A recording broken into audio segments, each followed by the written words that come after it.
In 1895, Frenchman Louis Lumière directed what is considered not only the world's first film to tell a fictional story, but also the world's first comedy film. La Hussard Arrosée ran for only 45 seconds and is considered by comedy historians to have aged terribly. Louis Lumière may have invented silent comedy, but he was far from mastering it. It wasn't until 1906 when audiences first started to realise the potential for the comedy film. There was one man who almost single-handedly created the comedy industry as we know it today. He made the single greatest style of comedy that the world has ever seen. I refer, of course, to Dick Willy, the inventor of the look to camera.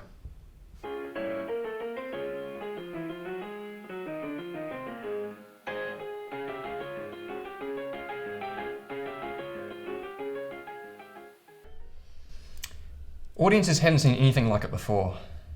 Dick Willy was decades ahead of his time. Take this example from his 1912 film, Oh, What Are We Gonna Do With Him?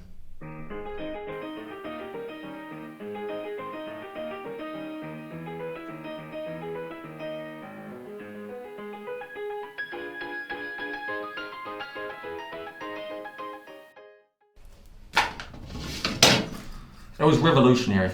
Dick Willy was an overnight sensation. His movies sold to packed-out picture halls the world over, and he was the biggest name in Hollywood for 15 glorious years. But in 1927, perhaps letting the success go to his head, Dick Willy took his style on the road in the theatre show Live Dick. He invested all of his film earnings in the new project. There were stampedes to get tickets. Nobody wanted to miss out.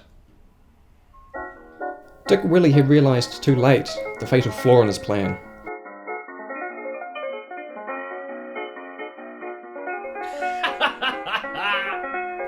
He could only look at one audience member at a time. The crowds turned against him. Dick Willy was forced to refund all tickets, and he lost everything. Dick Willy was finished, and the world forgot about him.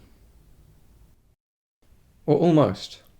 After living half the 20th century in near obscurity, Dick Willy had one more chance at notoriety.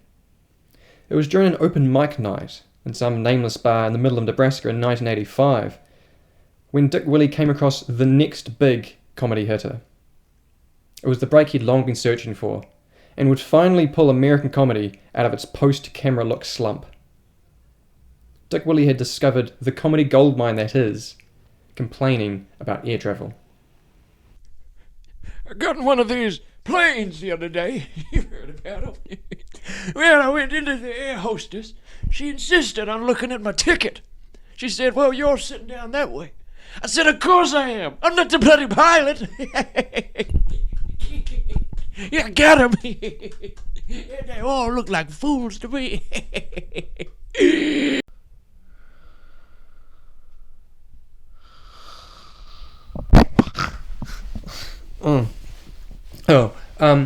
He released the set as a comedy album, recorded March 2nd, 1986, entitled Flying Dick.